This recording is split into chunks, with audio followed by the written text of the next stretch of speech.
Avant qu'on lise ce passage de l'épître de Jacques, je sais que cela fait plusieurs dimanches que vous entendez parler de ce que nous dit Jacques dans sa parole, dans la parole du Seigneur, pardon.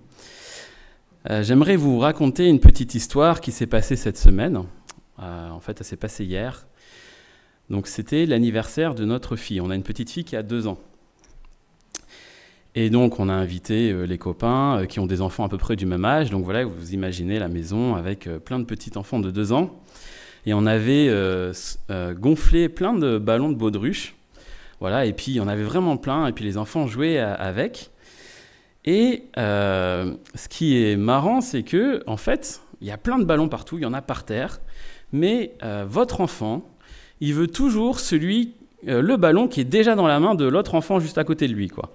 Il y en a plein à côté, on lui montre, mais non, lui, il veut celui-là, et donc, pendant qu'ils étaient en train de jouer, il y en a plein qui étaient en train de se tirer comme ça les ballons, et donc voilà, ça fait des crises, etc. À 2 ans, vous imaginez bien, et donc il faut gérer les conflits, entre ces 5-6 enfants qui sont là, avec plein de ballons, mais ils veulent tous le même, et les parents doivent intervenir.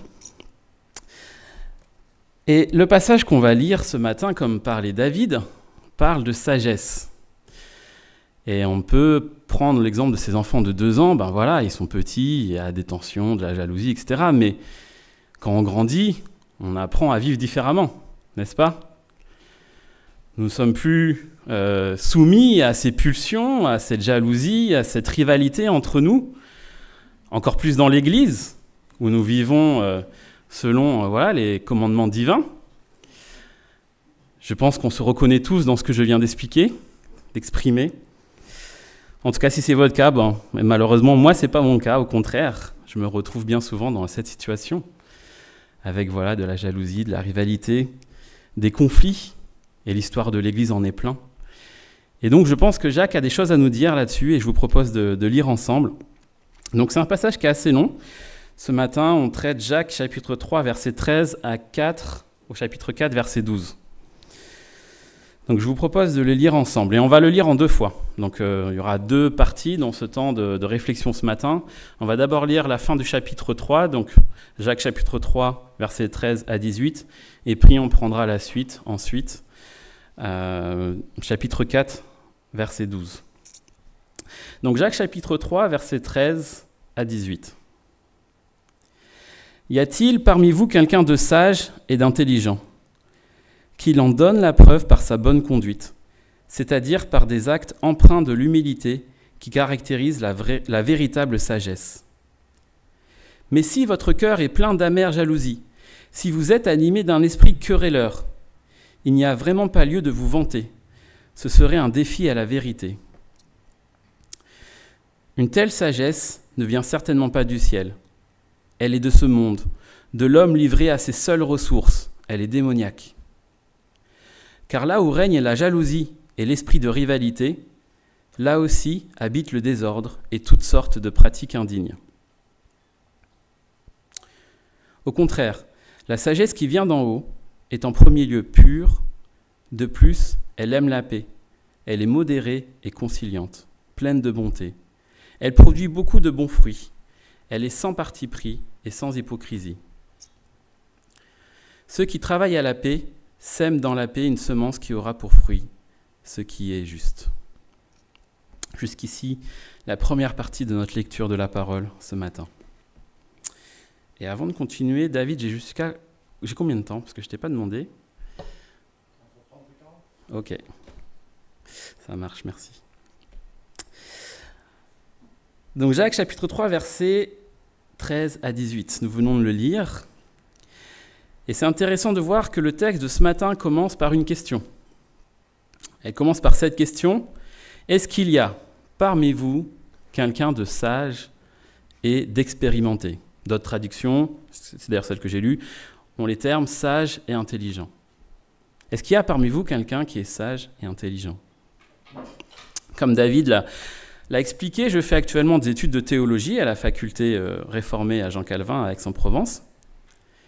Et clairement, si vous demandez aux étudiants, qu'ils soient de licence ou de master, qui est la personne la plus intelligente qu'ils connaissent dans leur entourage, Je suis à peu près sûr que quasiment tous, si ce n'est tous, répondraient en donnant le nom d'un de nos professeurs qui est particulièrement brillant. Il est, bien sûr, voilà, ce professeur docteur en théologie, il a fait sa thèse, etc. Mais avant même de faire des études de théologie, il était déjà diplômé de HEC, donc une des grandes écoles les plus sélectives de France. C'est quelqu'un qui impose le respect, et ça se voit dans ses cours. En fait, son cerveau, il va à 10 000 km/h. Et en fait, il va beaucoup trop vite pour nous, pauvres étudiants qui essayons de prendre des notes. Et donc, on a du mal à suivre, et c'est vraiment quelqu'un qui parle très vite, qui dit des choses très profondes. Voilà, et on essaye, et c'est difficile à suivre cette personne. Et voilà le type de personne qu'on voudrait répondre à Jacques quand il nous pose la question « Est-ce qu'il y a parmi vous des personnes sages et intelligentes ?» Voilà à qui on pense. Des personnes qui sont expérimentées, qui, de par leur expérience, ont des réponses pour toutes les questions qu'on se pose, qui, par leur intellect, par voilà, leur parcours académique, sont brillants, ont de grandes capacités de réflexion, qui sont capables de trouver des solutions aux problèmes, de trouver voilà, les réponses à des questions difficiles, qui ont de grandes connaissances, et notamment dans l'Église, des grandes connaissances sur Dieu. Ce sont des personnes dont on va reconnaître naturellement le leadership et à qui on va confier des responsabilités, notamment dans les églises. On peut le voir souvent dans les églises, les gens qui ont des responsabilités, c'est des gens voilà, qui sont brillants aussi, notamment dans le monde professionnel, qui ont voilà, une certaine réussite et qu'on considère qui ont voilà, une intelligence supérieure à la moyenne. J'avais visité une église en Irlande du Nord l'année dernière, et il y avait 3 anciens. Sur les 3 anciens, il y en avait un qui était vétérinaire, l'autre qui était chirurgien, il était connu même internationalement, il voyageait en Asie pour faire des opérations, etc. Et le 3e était chef d'entreprise. C'est un peu notre logiciel par défaut. Nous qui vivons dans ce monde aujourd'hui, et particulièrement en France, où voilà, la raison a pris une place importante depuis quelques siècles. Vous savez qu'en France, par exemple, quand vous cherchez un travail, le diplôme a beaucoup plus d'importance, l'école d'où vous venez a beaucoup plus d'importance que dans d'autres pays. Donc c'est une partie de notre culture. Voilà qui nous considérons comme des gens sages, intelligents, des gens qu'on appelle des tronches, quoi. Des gens brillants qui ont réussi dans la vie. Mais lorsqu'on lit ce passage dans l'épître de Jacques, et qu'on lit la suite du verset 13, après avoir posé la question « Est-ce qu'il y a parmi vous des gens sages et intelligents ?» On va voir qu'il va nous montrer justement que notre logiciel par défaut, cette chose qui est ancrée en nous, parce que nous vivons dans cette culture, elle est obsolète, elle est fausse. Il va nous expliquer que la vraie intelligence, celle du royaume des cieux, celle de cette autre culture. Nous sommes dans cette culture du monde occidental, 21e siècle, mais il y a une autre culture. C'est tout le sermon sur la montagne. Dans le royaume des cieux, ceux qui sont pauvres, ceux qui sont assoiffés de justice, etc. Donc il y a une autre culture, un autre royaume. Et dans ce royaume-là, l'intelligence et la sagesse ne sont pas définies comme nous on l'a définie. Quand on lit la suite du verset 13, on va comprendre que dans ce royaume-là, l'intelligence ne se mesure pas à nos capacités cognitives, à nos connaissances théologiques, mais à notre moralité effective, à la manière dont on agit et dont on se conduit. Jacques nous montre que la vraie sagesse, celle du royaume des cieux, n'est pas ce que l'on dit, ce n'est pas quelque chose que l'on dit, mais quelque chose que l'on fait. Regardez, le verset 13. « Y a-t-il parmi vous quelqu'un de sage et d'intelligent qui en donne la preuve par une belle prédication ? Une bonne réponse aux questions ? Qu'il en donne la preuve par sa bonne conduite. » Voilà la preuve de la véritable sagesse dans le royaume des cieux, une bonne conduite. Et il continue, c'est-à-dire par des actes, pas par des paroles, par des actes empreints de l'humilité qui caractérise la vraie sagesse. Conduite, acte. Jacques met l'accent sur la manière dont on agit. L'intelligence, celle du royaume des cieux, ce n'est pas nos connaissances, ce n'est pas notre capacité intellectuelle, mais c'est notre moralité effective, la manière dont on se conduit jour après jour. Ce n'est pas quelque chose que l'on dit, c'est comment on agit.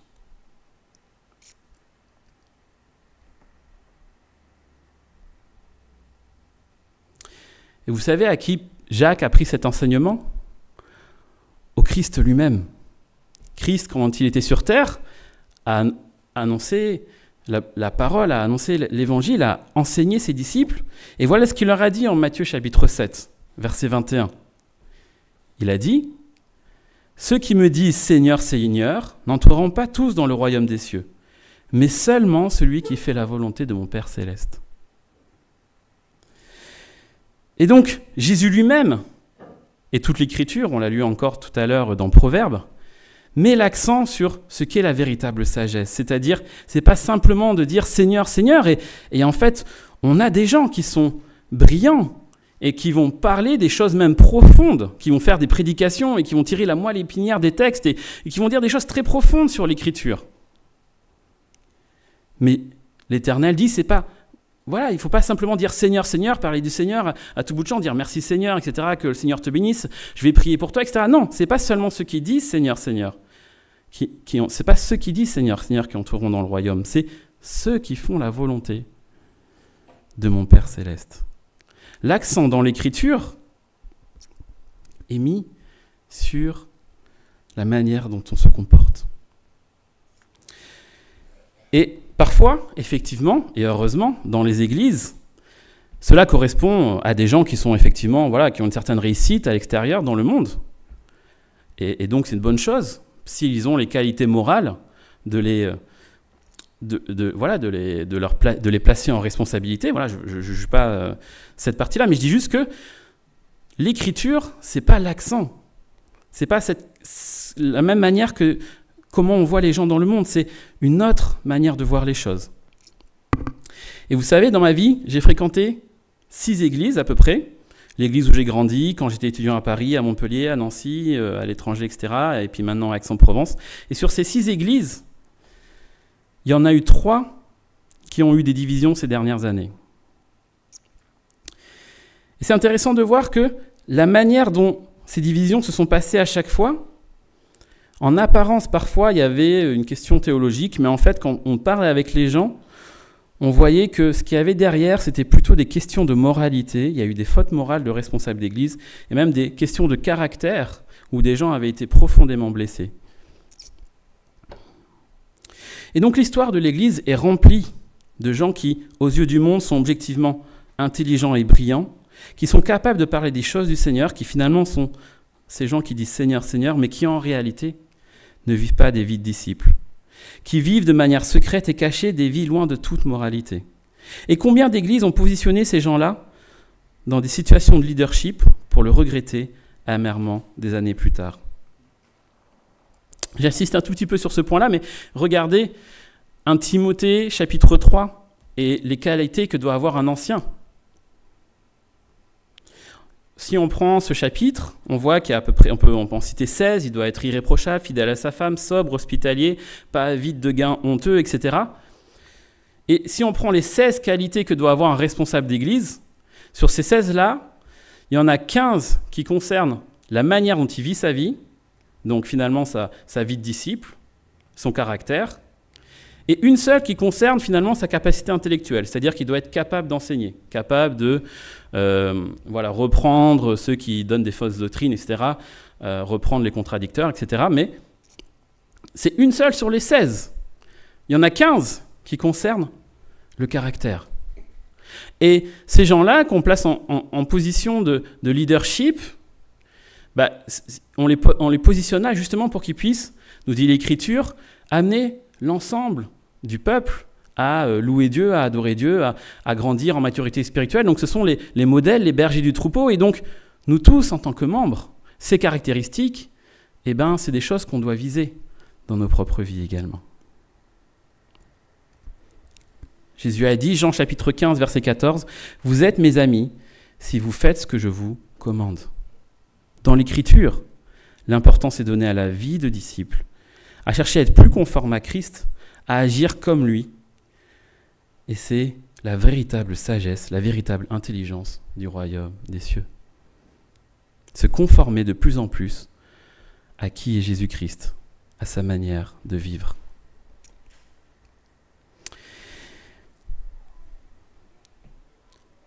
Comment savoir si je suis sur la bonne direction? Comment savoir si je conforme effectivement mes actes à ceux de Jésus-Christ? Je propose de continuer notre lecture. On était au verset 13. On a vu qui est sage et intelligent, qu'il le montre par sa bonne conduite, par ses actes. Et qu'est-ce qui est dit? Qu'il le montre par ses actes empreints de l'humilité qui caractérise la véritable sagesse. L'humilité qui caractérise la véritable sagesse. Et puis plus loin, verset 17. La sagesse qui vient d'en haut est en premier lieu pure, elle aime la paix, elle est modérée, conciliante, pleine de bonté. Elle produit beaucoup de bons fruits, elle est sans parti pris et sans hypocrisie. Ceux qui travaillent à la paix sèment dans la paix une semence qui aura pour fruit ce qui est juste. Les actes d'un disciple de Christ, Jésus a dit on reconnaît un arbre à ses fruits. Les actes d'un disciple de Christ sont empreints d'humilité. Il est modéré, conciliant, plein de bonté et il produit la paix. Voilà le fruit que produit quelqu'un qui conforme sa vie à Jésus-Christ. C'est quelqu'un qui est artisan de paix autour de lui. N'est-ce pas ce que Jésus-Christ a fait en venant sur terre? Il a réconcilié l'humanité. Voilà, il s'est créé un peuple qui était pécheur. C'est ce que nous dit Romains, alors que nous étions encore pécheurs. Dieu a prouvé son amour pour nous en envoyant son Fils, Jésus-Christ, mourir à la croix. Et donc, un peuple pécheur, il l'a réconcilié avec son Créateur. Un artisan de paix entre Dieu et sa création.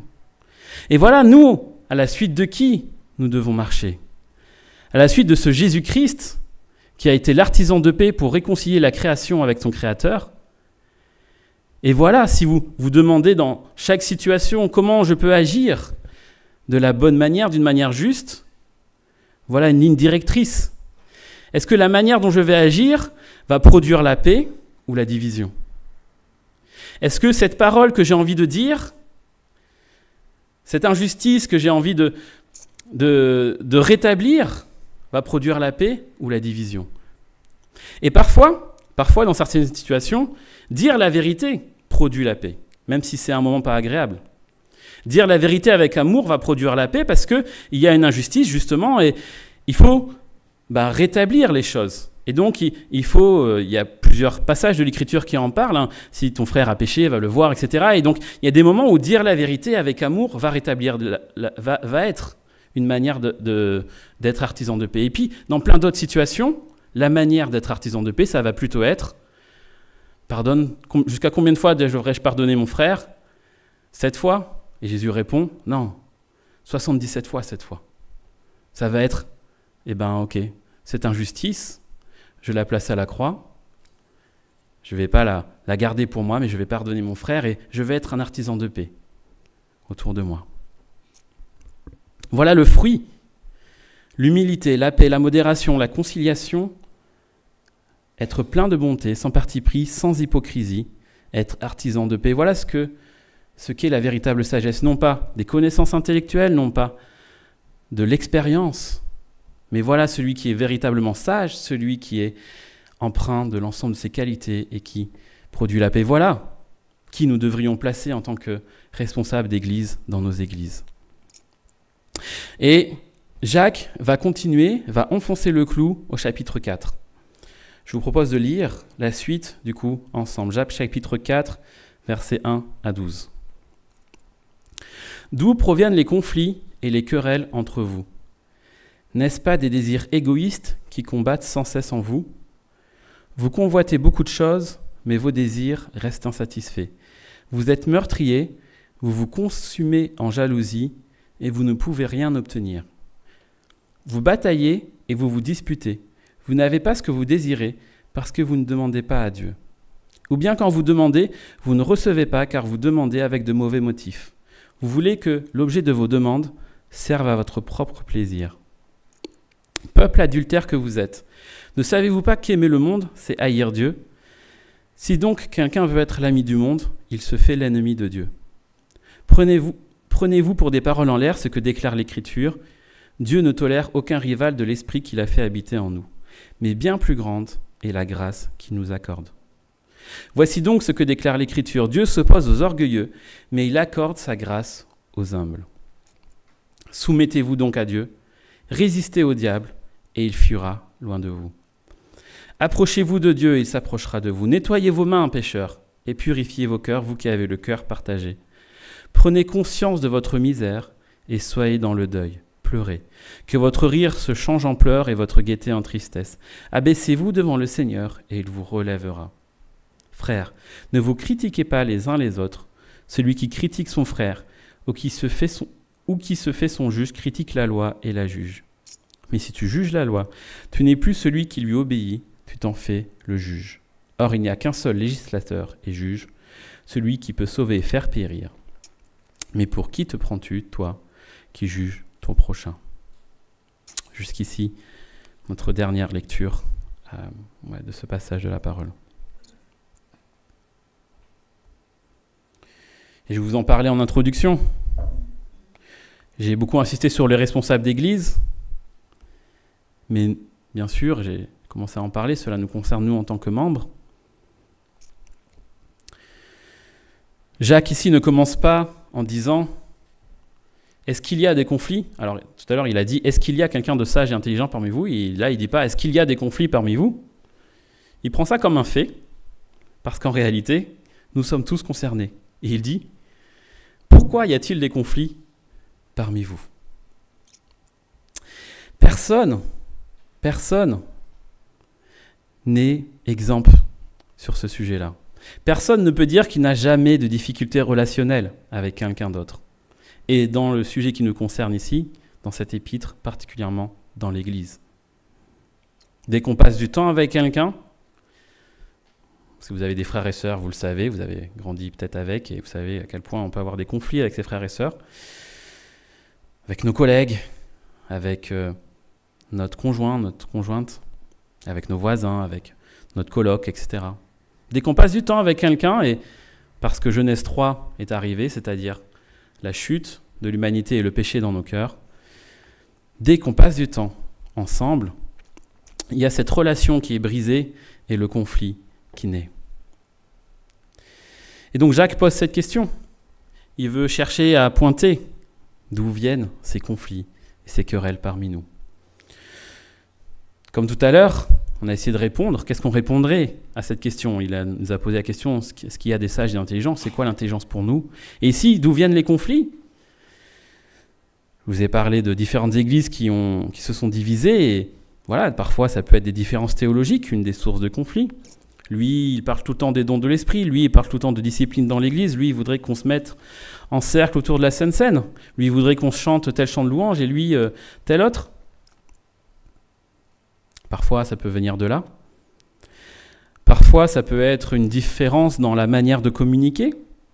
On n'a pas tous, vous savez, ce livre assez connu de Gary Chapman, Les langages de l'amour, les 5 langages de l'amour. Il y en a pour qui c'est voilà, les attentions, les services, les cadeaux. Voilà, il y a différentes manières, en fait, et des fois, on ne répond pas aux mêmes choses. Et donc, comme on a des langages différents, il y a des incompréhensions qui naissent, et voilà, il peut y avoir des conflits. Parfois, c'est du coup notre manière de communiquer. Vous savez, il y a tous ces séminaires sur la communication non violente, ne pas utiliser le tu. C'est ce qu'on fait en camp pour aider les couples, etc. Donc, il y a toutes ces choses qui peuvent voilà, conduire à des différents conflits. Nos arrière-plans socioculturels, je suis malgache, il y en a qui viennent voilà, d'Inde, de France, de différentes régions, etc. On vient d'un peu partout dans l'Église. Et donc, on a des codes sociaux différents. Et donc, on pourrait y répondre, voilà, d'où viennent ces conflits. Et du coup, on pourrait chercher à, justement, voilà, faire des séminaires sur les différents langages de l'amour, sur la communication non violente, etc. Et donc, ce sont, je pense, des bonnes choses. Mais Jacques, ici, dans ce passage, identifie un problème plus profond. Il dit, verset 1 du chapitre 4, « Vos conflits, vos querelles, vos disputes ne viennent-elles pas de vos désirs égoïstes ?» dit Jacques. De nos désirs égoïstes qui combattent en nous. il parle d'un problème intérieur, un problème de cœur. Et c'est intéressant de regarder le lexique qu'il utilise, parce que quand Jacques parle de ce sujet-là, il ne parle pas d'un désaccord simple, mais il parle vraiment d'un conflit, avec tout ce qu'il y a de négatif derrière. En fait, c'est le lexique qu'il utilise. Si vous, par exemple, vous prenez la traduction Darby, les mots qui sont utilisés, il dit « d'où viennent les guerres et les batailles entre vous ». Parce qu'en fait, le mot grec qui est utilisé, il y a d'autres mots pour parler de querelles et conflits, mais en fait, le mot précis, c'est plutôt vraiment guerre, bataille. C'est un lexique guerrier, militaire, et même après, il parle d'être meurtrier.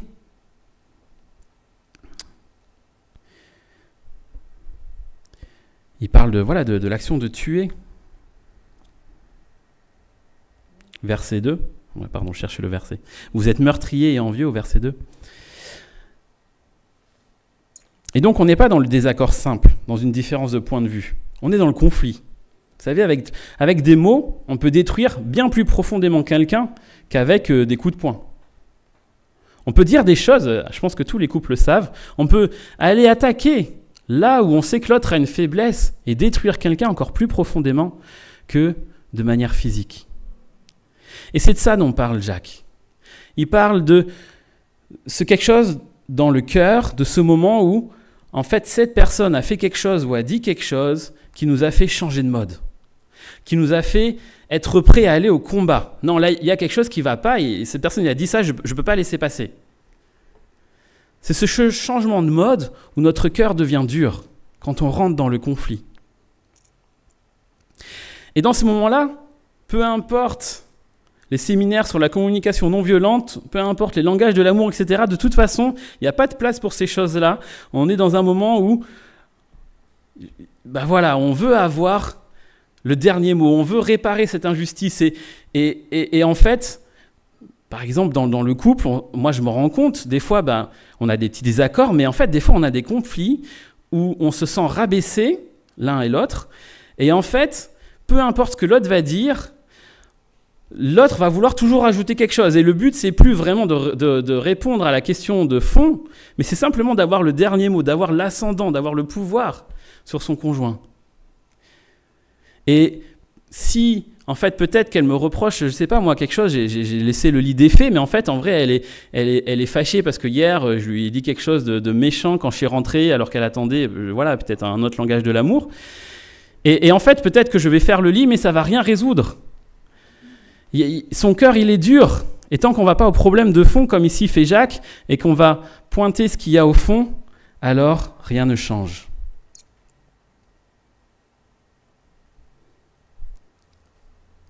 Tout à l'heure, j'ai parlé des églises qui se sont divisées. Donc, notamment dans ces églises, il y a l'église où j'ai grandi. Et à l'apparence, c'était un problème théologique. C'était une différence de sensibilité charismatique, non charismatique. Mais en réalité, mon père, qui est ancien dans cette église, m'a expliqué que ce qui s'est passé, c'est que dans l'église, il y avait quelqu'un dont le père, juste après avoir rejoint une église charismatique, s'était suicidé. Et donc cette personne avait associé tout ce mouvement à l'expérience personnelle qu'il avait vécue avec son père, où son père s'était suicidé. Et donc, quand dans l'église, quelqu'un est arrivé et avait une tendance un peu plus charismatique, cette personne a été très véhémente face à ces choses qui étaient proposées. Et c'est cette véhémence et tout le travail de couloir derrière qui a créé la séparation dans l'église. Et ce n'est pas la différence de théologie à l'origine.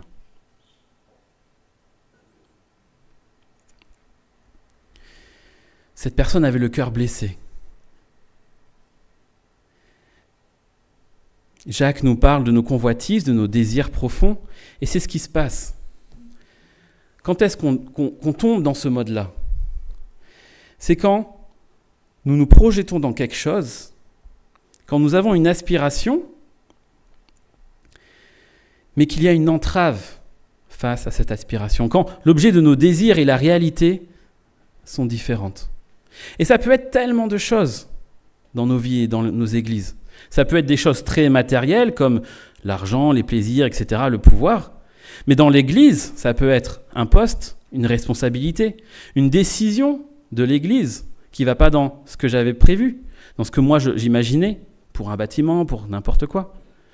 De l'aide financière, une logistique ou même des fois des choses plus psychologiques, c'est-à-dire cette personne attendait de la reconnaissance, elle attendait de se sentir appréciée pour ce qu'elle avait fait. Elle attendait de se sentir valorisée. Ou des fois, même dans l'Église, il y a une recherche de pouvoir, une lutte d'influence. Et donc, il y a cette chose qui était dans notre cœur, cette aspiration, et tout d'un coup, une réalité qui est différente, et il va se passer une frustration dans notre cœur. Comme, vous savez, ce qui se passe dans le cœur de Caïn, lorsque il voit que Dieu n'agrée pas son sacrifice, et donc il y a cette frustration qui naît. Il attendait que Dieu agrée son sacrifice, et Dieu n'agrée pas son sacrifice. Et il y a cette frustration qui naît. Et qu'est-ce que dit l'Éternel à Caïn ? Il dit, le péché est tapis à ta porte, mais toi, domine-le. Et il y a cette frustration qui est normale, qui est naturelle dans nos vies. Et la question que nous pose Jacques, c'est qu'est-ce qu'on va en faire ? Est-ce que justement je vais passer dans ce mode conflit où mon cœur est dur et là je vais parler de ce qui me passe par la tête et je vais aller au combat pour cette chose qui s'est passée différemment ? Ou au contraire, comme on l'a vu au début, à la fin du chapitre 3, je vais être un artisan de paix. Je vais analyser cette situation au regard de l'Écriture, au regard des valeurs du royaume, et voir si, effectivement, ça vaut le coup, je ne sais pas moi, d'aller plus loin, d'en parler à un ancien, etc., ou simplement de pardonner, de passer à autre chose, ou simplement qu'en fait, c'était un désir qui était injuste en moi. Et c'est intéressant de voir comment Jacques nous appelle lorsque justement ces désirs prennent une place importante qui nous font passer dans ce mode conflit, ce mode guerrier qu'il évoque. Verset 4, il dit « adultère ». Ne savez-vous pas que l'amour du monde est inimitié contre Dieu ? Celui donc qui veut être l'ami du monde se rend ennemi de Dieu. Croyez-vous que l'Écriture dit en vain « Dieu aime jusqu'à la jalousie l'esprit qu'il a fait habiter en nous ». On a ici quelque chose qui est très parlant pour les Juifs du 1er siècle à qui s'adresse Jacques. Il fait le reproche aux chrétiens qui ont ces désirs qui sont si importants et qui, au lieu d'être artisans de paix, se concentrent sur ces désirs non assouvis et vont être des artisans de division dans l'Église. Il les traite comme l'Éternel a traité Israël dans le désert, comme un peuple adultère, comme un peuple idolâtre.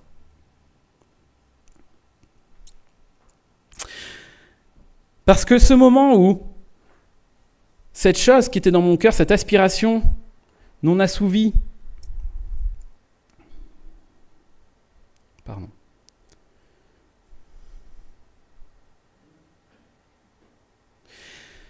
cette chose non assouvie, voilà, cette aspiration non assouvie qui est dans notre cœur devient plus important que ce que Dieu nous demande de faire, alors nous tombons dans ce que Jacques appelle ici l'adultère envers Dieu, l'idolâtrie envers Dieu. Nous tombons dans ce que Jacques appelle ici ce moment où nous aimons le monde et ses valeurs plus que nous aimons Dieu.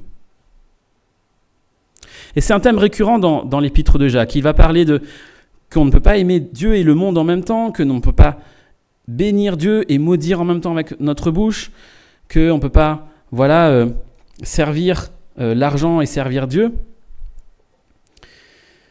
Et là, ce matin, Jacques nous parle de nos désirs, de ce qui est dans notre cœur.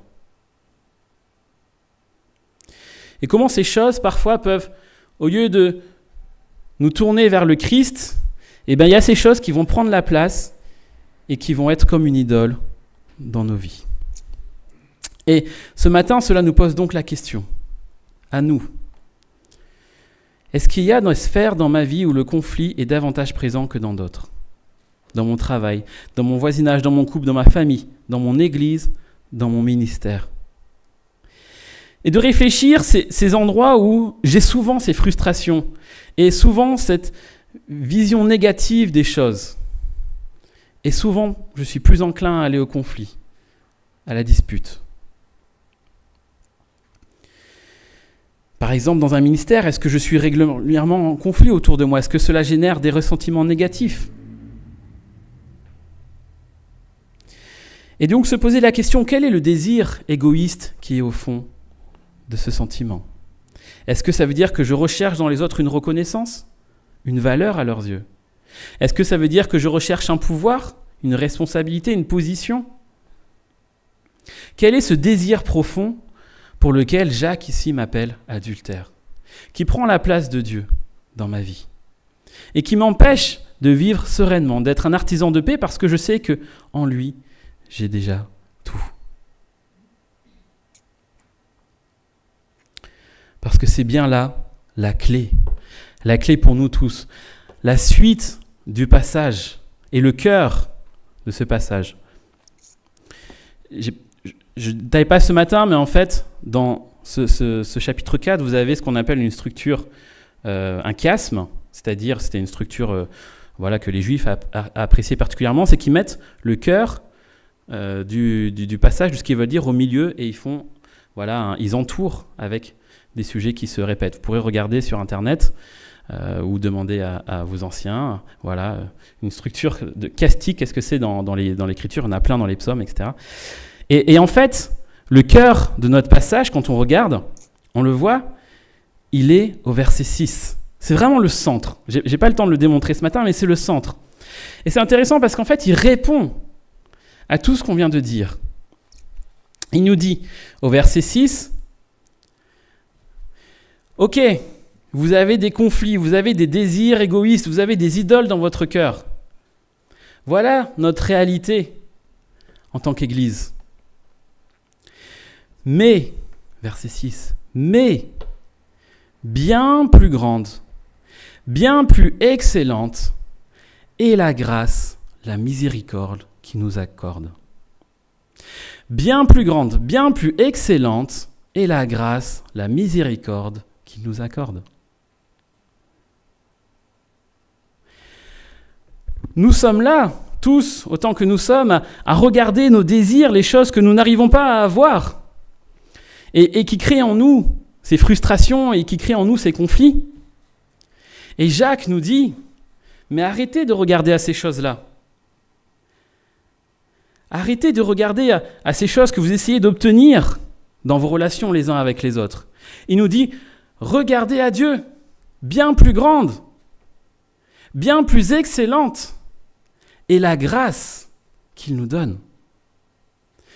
Bien plus importante que toutes ces choses que l'on recherche, et la grâce qu'il nous accorde. Voilà la solution pour nos conflits, celle de détourner nos regards de ces désirs personnels, celle de détourner nos regards de ces idoles du cœur, de l'argent, du travail, du pouvoir, de la reconnaissance de toutes ces choses qui sont dans nos cœurs, et de regarder plutôt à la grâce que donne l'Éternel. On a parlé de ce royaume des cieux, là où il y a d'autres valeurs, et en fait, ce royaume des cieux est bien plus excellent, a bien plus de trésors que tout ce que ce monde peut offrir. C'est ce que dit Christ quand il dit « Cherchez premièrement le royaume des cieux et toutes choses vous seront données par-dessus. » Ou il dit encore « Amassez-vous des trésors dans le ciel, là où la rouille n'abîme pas vos trésors. » Et donc, Jésus-Christ lui-même nous a enseigné à nous détourner de ce monde pour regarder justement à cet autre royaume et justement à la grâce qu'il nous offre en Jésus-Christ. Et c'est là un grand sujet de réflexion. Un grand sujet de réflexion dont parle Paul à de nombreuses reprises dans les écrits. Par exemple, ce qu'il dit aux Éphésiens, qu'est-ce qu'il dit ? « Je plie les genoux devant le Père de notre Seigneur Jésus-Christ. Je prie, verset 16, qu'il vous donne, conformément à la richesse de sa gloire, d'être puissamment fortifié par son esprit dans votre être intérieur, de sorte que le Christ habite dans votre cœur par la foi. Je prie que vous soyez enracinés et fondés dans l'amour, pour être capables de comprendre avec tous les saints quelle est la largeur, quelle est la longueur, quelle est la profondeur, quelle est la hauteur de l'amour de Christ, et de connaître cet amour qui surpasse toute connaissance, afin que vous soyez remplis de toute la plénitude de Dieu. » Voilà ce pourquoi Paul priait pour l'église d'Éphèse. Il priait que les Éphésiens soient justement remplis, non pas de ces désirs égoïstes, de ces choses qu'offre le monde, mais remplis de la compréhension de l'amour que Dieu offre, que Dieu nous a offert en Jésus-Christ. Jacques, chapitre 1, verset 17, « Tout bienfait, tout don parfait viennent d'en haut. Tout don excellent vient d'en haut. » Qu'est-ce que nous cherchons dans d'autres choses alors que nous avons tout en Jésus-Christ?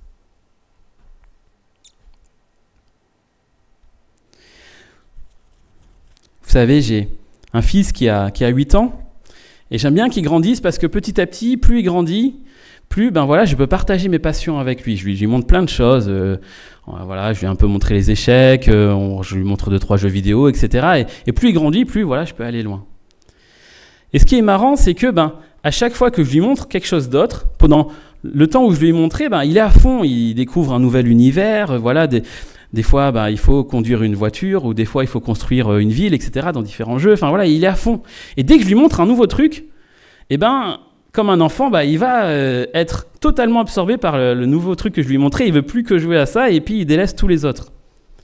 Et c'est un peu comme ça qu'on devrait être avec le royaume des cieux. C'est-à-dire, enfin, tourner nos regards vers ces trésors que le Seigneur nous donne, cette paix, cette joie, cette assurance, cette identité, cette grâce qu'il nous offre, et qui surpasse tout ce que le monde peut offrir, parce que dans le monde, justement, on est comme mon fils de 8 ans qui passe d'une chose à l'autre, à chaque fois qu'on a nos désirs satisfaits, mais qu'on trouve la chose la plus excellente, la plus grande, c'est ce que dit Jacques ici, bien plus grande, bien plus supérieure, bien plus excellente est la grâce que nous offre le Christ. Et voilà notre sujet de réflexion que je vous propose pour ce dimanche. Réfléchir, prier, comme Paul l'a prié pour les Éphésiens, pour comprendre encore plus quelle est cette grâce que Christ nous offre. David a parlé de la sagesse, on en a parlé ensemble, le fruit qui produit la paix, etc. Et je vais m'arrêter là, parce que je crois qu'il est l'heure, j'ai bien dépassé le temps. Mais il y a un passage qui dit dans l'Écriture que celui qui manque de sagesse, qu'il la demande à Dieu. Parce que tout ce que j'ai expliqué jusqu'à maintenant, peut-être que ça peut faire naître un sentiment de culpabilité. Et moi, c'est ce que l'Écriture, des fois, fait naître dans mon cœur, de voir à quel point je suis loin des standards de l'Écriture, à quel point je suis enclin, justement, à aimer ce que le monde offre et pas à me délecter de la grâce que le Seigneur offre. Mais l'Écriture dit la chose suivante, que celui qui manque de sagesse, qu'il la demande à Dieu. Et c'est le Seigneur qui met en nous le vouloir et le faire. Et nous sommes sur ce cheminement, ensemble, vers justement une plus grande maturité, une plus grande conformité à l'image de Jésus-Christ. Et je vous invite à faire cette prière où nous demandons à Dieu de la sagesse pour que nous puissions regarder à cette grâce qu'il offre, que cela puisse changer nos relations entre nous, que nous puissions être des artisans de paix et que nous puissions devenir de plus en plus conformes à Jésus-Christ. Je vous propose de prier ensemble.